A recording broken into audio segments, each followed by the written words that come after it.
নমস্কার, বলুন। না স্যার, বলছি দিদি আজকে খসড়া তালিকা প্রকাশ পেয়েছে, ভোটার তালিকা প্রকাশ পেয়েছে, সেখানে 58 লক্ষের নাম বাদ গেছে দেখছি। এবং একদিকে জানা যাচ্ছে যে মুখ্যমন্ত্রী ভবানীপুর কেন্দ্র থেকে 207 নম্বর বুথে 127 জনের নাম বাদ গেছে, এবং অপরদিকে শুভেন্দু অধিকারী 79 নম্বর বুথে নাম বাদ গেছে 11 জনের। কি বলবেন? এটার মানে হচ্ছে একটাই পরিষ্কার, যে উত্তরটা আপনি জানতে চাইছেন, যে সেখানে স্বচ্ছ ভোটিং হয়েছে শুভেন্দু অধিকারীর মহাশয় নিজের বুথে, আর মমতা বন্দ্যোপাধ্যায় নিজের। আমরা তো জেনেছিলাম যে পুরো ভবানীপুর বিধানসভাতেই সামগ্রিকভাবে প্রায় 50,000 নাম বাদ গিয়েছিল। তো মমতা বন্দ্যোপাধ্যায় এবার বলবেন তাহলে যে কি করে তিনি জিতেছেন, এটা নিয়ে তো প্রশ্নচিহ্ন আছে।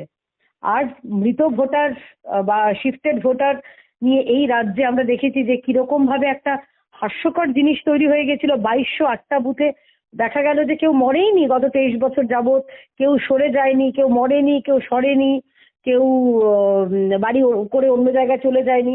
তারপর যে চেপে ধরা হলো, সংবাদ মাধ্যম চেপে ধরলো, তখন সেটা কমে কমে 2-এ দাঁড়ালো, 2208 থেকে 2। তো এটাতেই বোঝা যাচ্ছে যে এখানে যে মানে যে হয়েছে, যেখানে এসআইআর এর, সেখানে বিএলএ, তৃণমূলের বিএলএ বা বিএলওদের যেভাবে ধমকানো চমকানো অনুপ্রাণিত করে গান পয়েন্টে রেখে করা হয়েছে, সেটাও একটা পরিষ্কার। আর মমতা বন্দ্যোপাধ্যায়ের বুথের কথা আমি কি বলবো, যিনি নিজের বুথের প্রতিবার হারেন নিজের বুথে, তিনি তো কম্পার্টমেন্টাল মুখ্যমন্ত্রী, সেটা তো 2021-এই পরিষ্কার হয়ে গেছিল। তো তারপরে আবার 2026-এ এবার তিনি কম্পার্টমেন্টাল আর থাকবেন না, প্রাক্তন মুখ্যমন্ত্রী হয়ে যাবেন। এই ব্যাপারে আমরা সুনিশ্চিত। ধন্যবাদ দিদি।